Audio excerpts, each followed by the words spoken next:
ভীমা, হ্যাঁ ভীমা, তুই ঘুমোচ্ছিস? এত বড় একটা দায়িত্ব তোকে দেওয়া হয়েছে আর তুই ঘুমোচ্ছিস?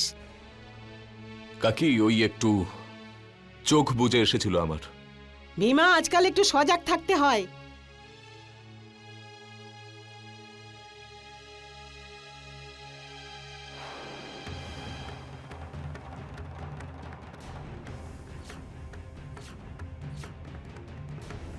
আরে, আমার আসল মুক্তোর হাড় কোথায় গেল? কাকি এখানেই থাকবে। আরে, আমার সর্বনাশ হয়ে গেল, সব কিছু বরবাদ হয়ে গেল। কোথায় গেল আমার আসল মুক্তোর আবার কি হলো? হাড়? চেঁচিয়ে বাড়ি মাথায় করছো কেন? এই যে তুমি কাল সাপটাকে পুষে রেখেছো, ওই আমাদের সর্বনাশ করেছে। এ তো কি? তোমার জিভে লাগাম দাও। কি ভুলভাল বলছো? আমি ভুলভাল বলছি না, ওকে জিজ্ঞেস করো আমার আসল মুক্তোর হাড় কোথায় গেল।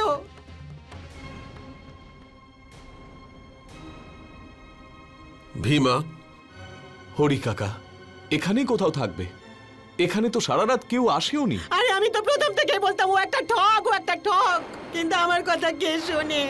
হে ভগবান, আমি এখন কি করব? আমার আসল মুক্তোর হাড় চুরি হয়ে গেছে। যেদিন থেকে হরিকাকার দোকানে তুই এসেছিস সেদিন থেকে আমাদের ব্যবসা নষ্ট হয়ে গেছে। কোনো খরিদ্দার আমাদের দোকানে আসে না। তুই এক কাজ কর, তুই হরিকাকাকে ছেড়ে এখান থেকে চলে যা। তুমি এই অর্থ রাখো আর এই রাজ্য ছেড়ে তুমি চলে যাও। আমি কোনো মতেই হরি কাকাকে ছেড়ে যাব না। এর থেকে ভালো সুযোগ পাবো না এই ভীমার সাথে সব হিসেব মিটিয়ে নেওয়ার। হ্যাঁ, এ তো চুরির ব্যাপার। তাহলে তো কোতোয়ালকে খবর দিতে হবে। আরে না না ভাই, একটু দাঁড়াও। ভীমা চুরি করতেই পারে না। খুঁজে দেখো, এখানেই কোথাও আছে। আমার মুক্তোর হাড় চুরি হয়ে গেল, আমার সর্বনাশ হয়ে গেল। আমি এখন কি করব? কোথা থেকে নিয়ে আসবো আমি আসল মুক্তোর হাড়?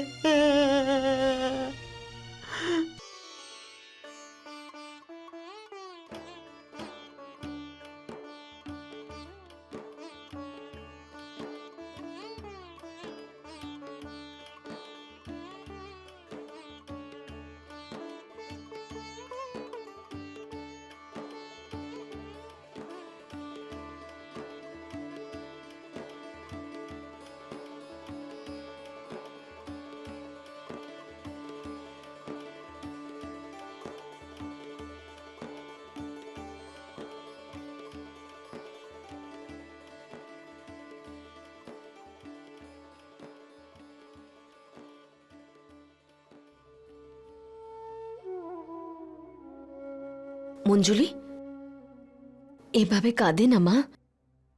এখন আমি এসে গেছি তো, সব ঠিক হয়ে যাবে। মা, আজ পর্যন্ত আমি উজ্জয়িনীর সুরক্ষার জন্য চুপ করেছিলাম। এবার যখন আপনি এসে গেছেন, এখন থেকে উজ্জয়িনীর সব দায়িত্ব আপনি পালন করবেন। এবার আমায় আজ্ঞা দিন মা।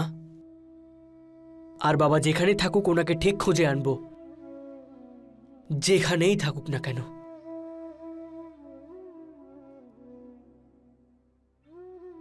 আদিত্য, তুমি যদি এই কথাটা আমাকে আগে বলতে, আমি অবশ্যই তোমায় আজ্ঞা দিতাম।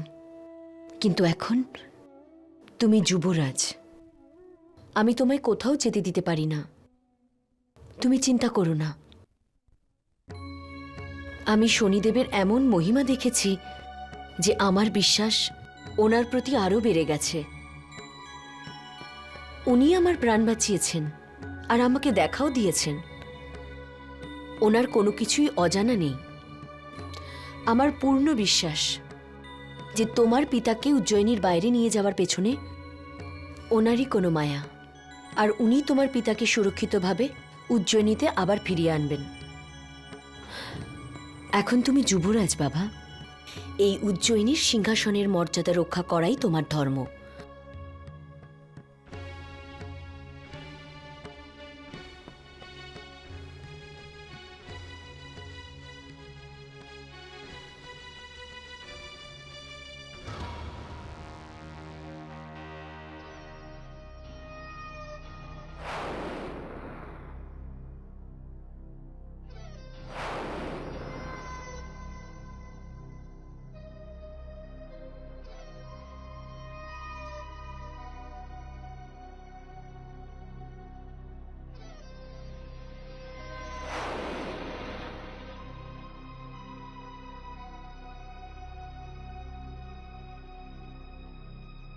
নিয়ে যাও। এটা কি করে হতে পারে? বিক্রম বারবার আমাদের হাত থেকে কি করে বেঁচে যাচ্ছে? মহারাজ, এমনটা ঘটেনি তো যে বিক্রমাদিত্য আমাদের প্রদেশেই না! নেই? না! না! সেনাপতি, বিক্রমাদিত্যকে আমি নিজের চোখে দেখেছি। প্রতিশোধের আগুন আর ক্রোধ মানুষকে অনেক সময় বিভ্রান্ত করে। এটা কি হতে পারে না যে আপনি এই শত্রুতা ভুলে গেলেন? সেনাপতি, এই পাগড়িটার বদলে তোমার মাথাটাও হতে পারত। এরপর থেকে কিছু বলবার আগে এটা অবশ্যই ভেবে নেবে। বিক্রম, তুমি যেখানেই থাকো না কেন, এটা অবশ্যই মনে রাখবে, তোমার মৃত্যু চন্দ্রসেনের হাতেই লেখা আছে। আমি তোমাকে জীবিত কিছুতেই ছাড়ব না, কিছুতেই ছাড়ব না জীবিত।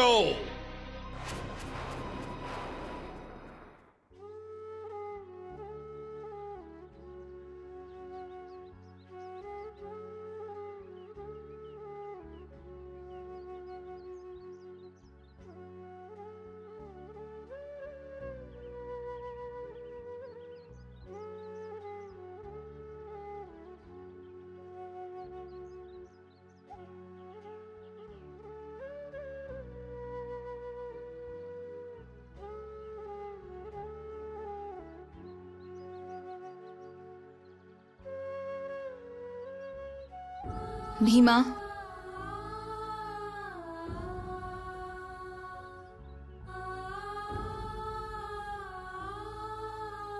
ভীমা বলো তো ব্যাপারটা কি? ওই হারটা কোথায় গেল? এমন নয় তো যে তুমি আমার কাছে কিছু লুকোচ্ছ? আমি কিছু বুঝতেই পারছি না শিপ্রা। আমি রাত্রে কোথাও যাইনি, না কেউ এসেছে আর না কেউ গেছে। তাহলে হাটটা গেল কোথায়? এমনটাও তো হতে পারে যে তোমার চোখ লেগে গেছিল আর কোনো চোর এসে নিয়ে গেছে। না শিপ্রা, এটা অসম্ভব। আমি সারা রাত জেগেছিলাম, এক মুহূর্তের জন্যেও কোথাও যাইনি। আচ্ছা, এরকম নয় তো যে তোমারও মনে হচ্ছে হাটটা আমিই চুরি করেছি? ভীমা, আমি এমনটা ভাবতেও পারি না। আমি তোমায় চিনি। স্বয়ং ভগবানও যদি এসে বলে যে তুমি হার চুরি করেছো, আমি তাও মানব না। আলোরিকা, তুমি এখানে? কি ভীমা, কালকে রাতে তো তুমিই পাহারা দিচ্ছিলে, তাহলে হার কি করে চুরি হলো?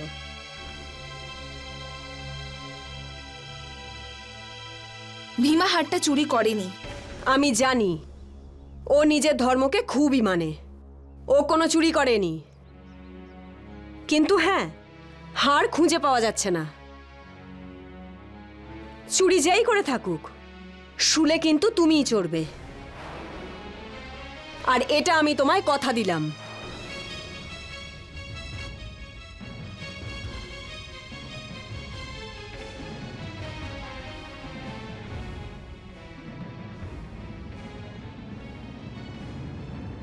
এখন তোমার সাড়ে সাতির সেই দুঃসময় শুরু হতে চলেছে যেখানে মানুষকে তার জীবনের কঠিন থেকে কঠিনতম সময়ের মধ্যে দিয়ে যেতে হয়।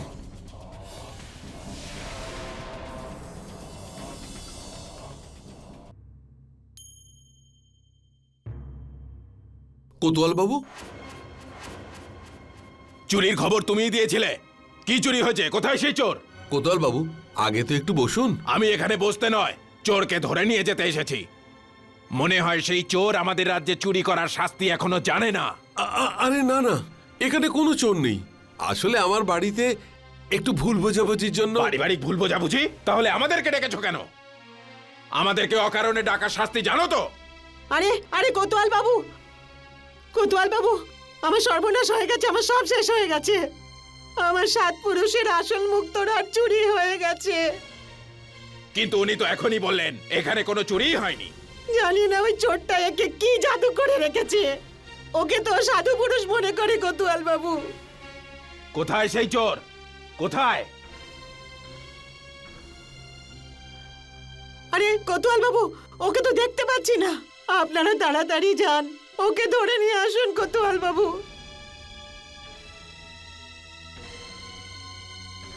আরে কেতকী, চিন্তা করো না, হার পেয়ে যাবে। আমার হার। ভীমা, তুমি এখান থেকে চলে যাও। হার চুরি হয়ে গেছে বলে কাকিমা পাগল হয়ে গেছেন। আর আলোরিকা, ও তো তোমার জন্যে পাগল। প্রতিবেশীরাও তোমার ওপর রেগে আছে, সেনাপতিরাও এসেছিল। ঠাকুর না করুক কোনো দুর্ঘটনা ঘটার আগে তুমি এখান থেকে চলে যাও ভীমা, চলে যাও। না শিপ্রা, আমি কোথাও যাব না। আমার গায়ে কলঙ্কের দাগ লেগেছে, আর ওটা আমারই দায়িত্ব ছিল। ওই দিন আমি তো পাহারায় ছিলাম। যদি হাটটা হারিয়ে যায় তাহলে তাতে আমারই দোষ। এবার আমি আমার দায়িত্ব ছেড়ে কোথাও পালাবো না। ভীমা, তুমি এটা কি বলছো? শিপ্রা, তুমি আমাকে নিয়ে চিন্তা করো না। ভীমা, তুমি মৃত্যুর মুখে যাচ্ছ। জীবন আর মৃত্যু মানুষের নিজের হাতে থাকে না। এবার যাই হোক না কেন, আমি এইভাবে, এই পরিস্থিতিতে কিছুতেই পালিয়ে যাব না। ভীমা, ভীমা! কোতোয়াল সাহেব, কোতোয়াল সাহেব, এই সেই চোর। ওকে বলুন আমার হার ফিরিয়ে দিতে। সৈন্যরা, ধরো ওকে।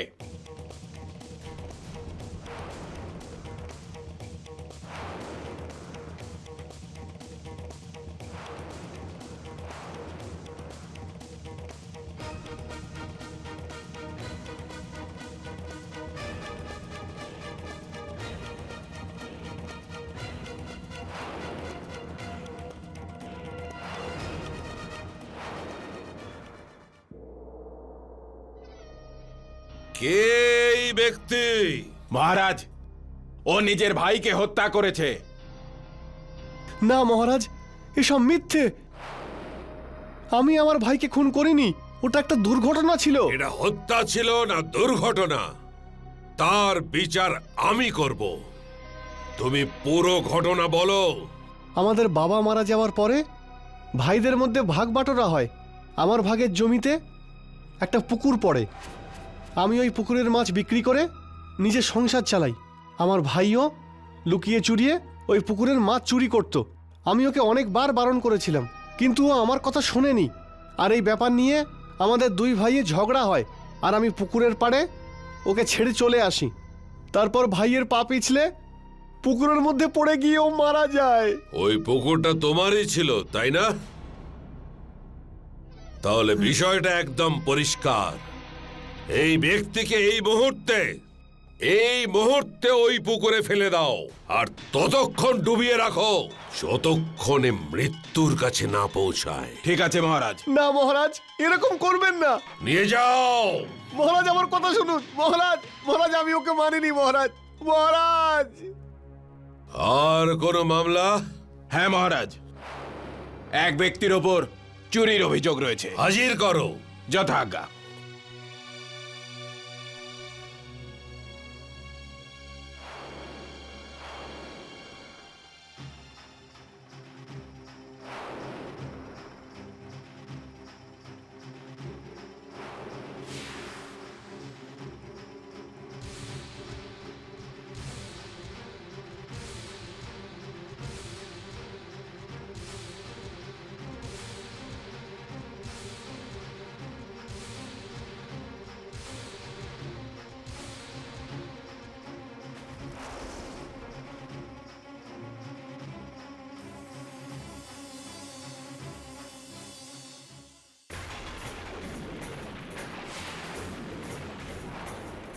চন্দ্রসেন, তোমাকে শাস্তি দেওয়া হচ্ছে।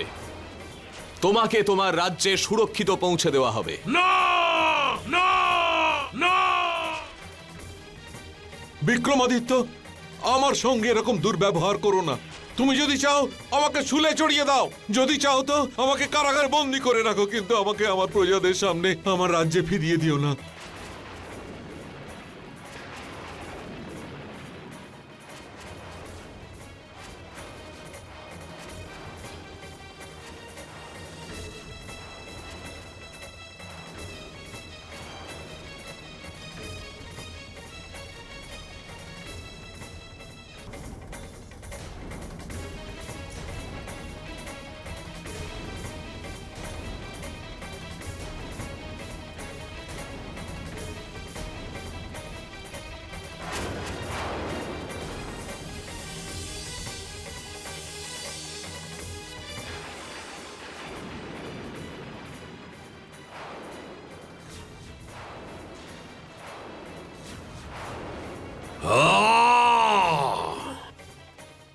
উজ্জয়িনী নরেশ, চক্রবর্তী সম্রাট মহারাজ বিক্রমাদিত্য বিক্রমাদিত্য বিক্রমাদিত্য।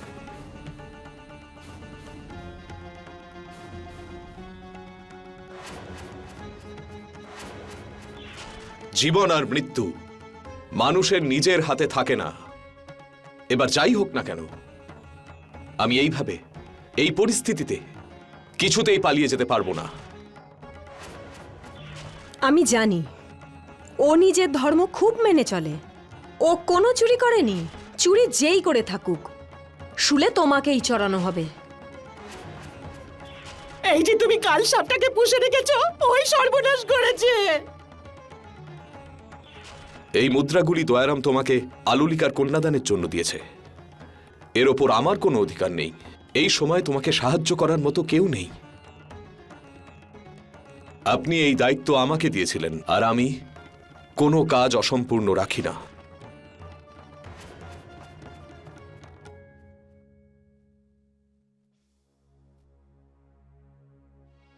স্বাগত, আপনাকে চন্দ্রসেনের দরবারে স্বাগত।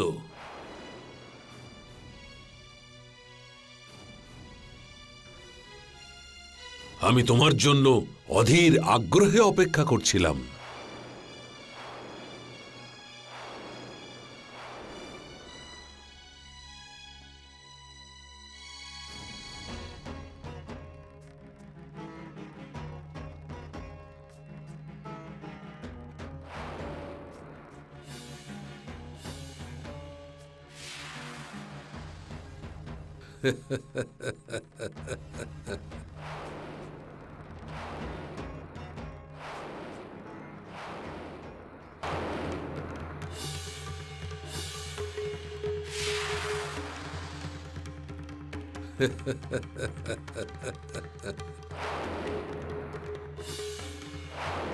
আমি তোমাকে বলেছিলাম না বিক্রমাদিত্য, যে আমাকে মৃত্যুদণ্ড দাও, না হলে আফসোস করবে।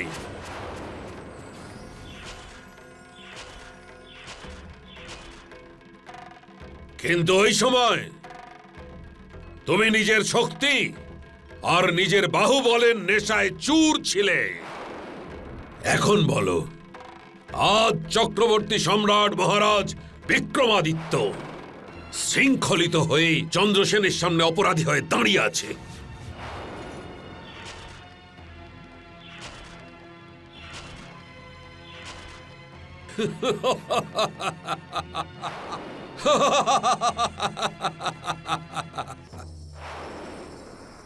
কোতোয়াল, আজ্ঞে মহারাজ। আর কি কি অভিযোগ আছে এই বিক্রমাদিত্যের ওপর? মহারাজ, উনি এই মহিলার দামি মুক্তোর হার চুরি করেছে।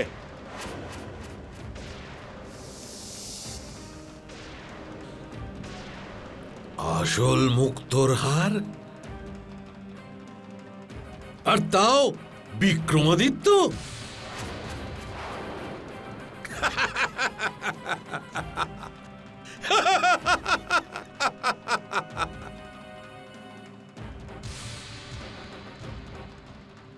আমার রাজকোষ থেকে এর হারের দ্বিগুণ মূল্যে স্বর্ণ মুদ্রা দিয়ে দাও। আজ্ঞে মহারাজ।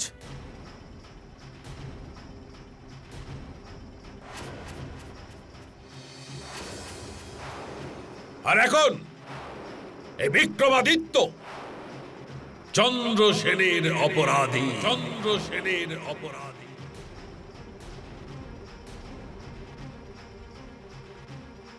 আমি জানতাম তোমার মৃত্যু আমার হাতেই লেখা আছে। বলো বিক্রমাদিত্য, তোমার কেমন মৃত্যু চাই?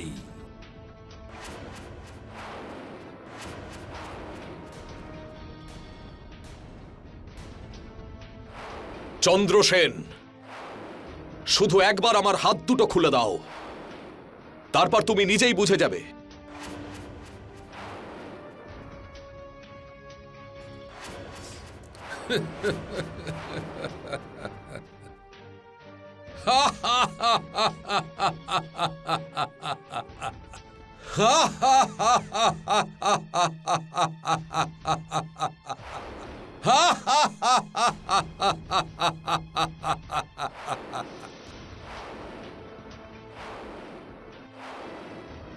ভাঙবে তবু মচকাবে না।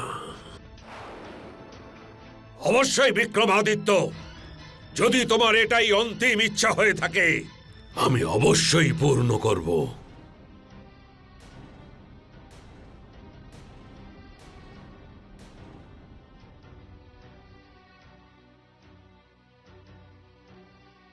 নিয়ে যাও।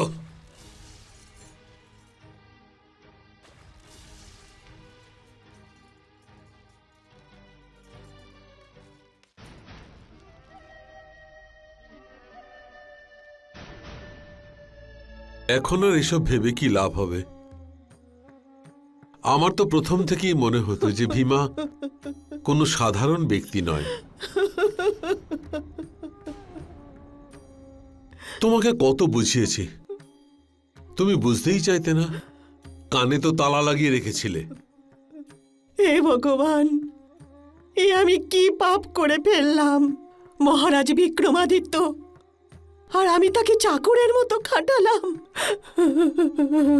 আর আমি ওনাকে কত না কটু কথা বলেছি, ওনাকে চোর অপবাদ দিয়েছি। আমি অনেক পাপ করেছি, অনেক পাপ করেছি আমি।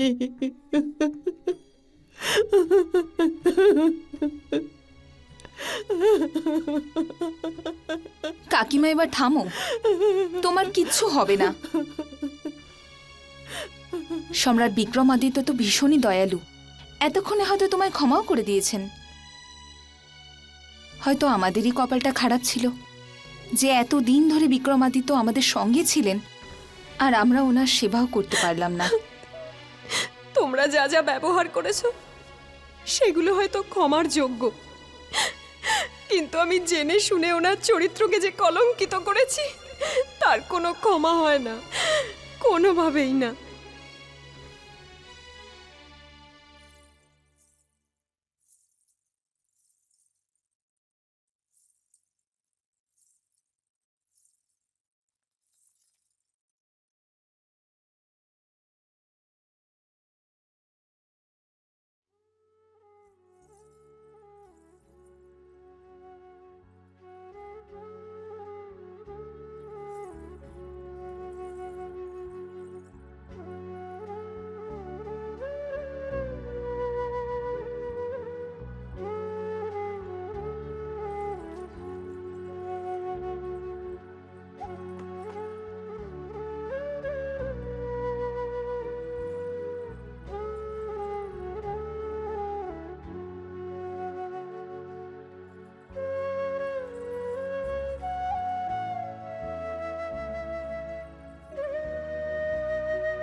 হে ভগবান, সকাল থেকে একের পর এক এরকম অঘটন কেন ঘটছে? আমার মন কু ডাকছে। হে শনিদেব, আপনি রক্ষা করুন প্রভু।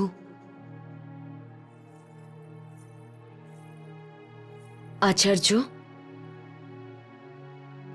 মহারানী, আপনি এই সময় এখানে?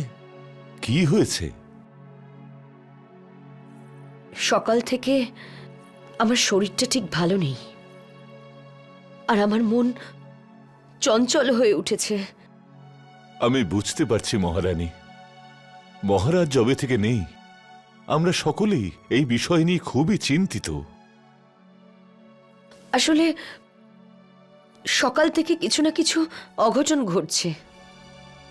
প্রথমে আমার হাত থেকে পুজোর থালা পড়ে গেল, আর তারপর যখন আমি আয়নার সামনে বসে সিঁদুর পরছিলাম, তখন সিঁদুরের কৌটোটা হাত থেকে পড়ে গেল। মহারানী, আপনি চিন্তা করবেন না, ভগবানের উপর ভরসা রাখুন। মহারাজ যেখানেই আছেন সুস্থ আছেন। আমি মহারাজের কুণ্ডলী দেখছি।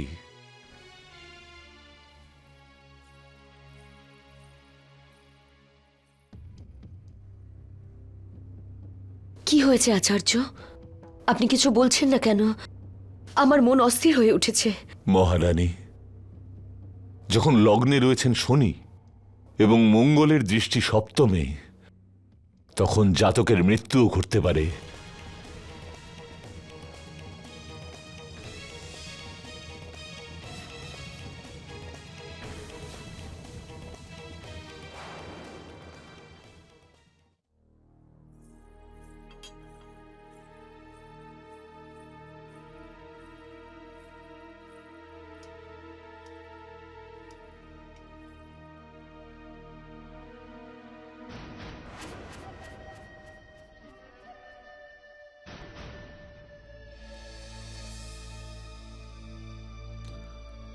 সম্রাট বিক্রমাদিত্য, তুমি তো আমার কোনো সম্মান করনি, কিন্তু আমি তোমাকে বলবো যে একজন রাজার সম্মান কেমনতর হয়। নাও, আহার গ্রহণ করো, গ্রহণ করো, না হলে লোকে কি বলবে? বলবে চন্দ্রসেন একজন দুর্বল রাজাকে হারিয়েছে। চন্দ্রসেন, এটা কিছুতেই হতে পারে না।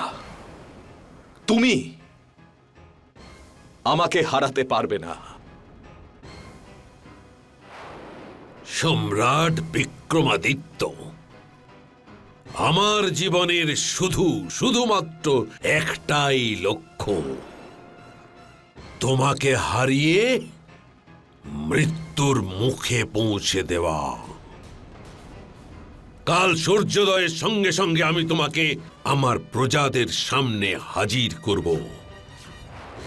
সেই প্রজাদের সামনেই যাদের সামনে তুমি আমাকে লজ্জিত হবার জন্য ছেড়ে দিয়েছিলে। আর তারপর বিক্রমাদিত্য, তুমি আমার পায়ের ওপর মাথা নত করে নিজের প্রাণ ভিক্ষা করবে। ভিক্ষা।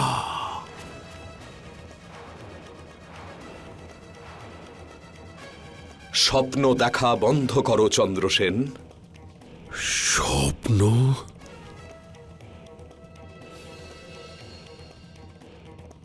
স্বপ্ন? বিক্রমাদিত্য, কালকে আমি এই স্বপ্নটাকে সত্যি করে দেখাবো। সত্যি করে দেখাবো আমার স্বপ্নকে।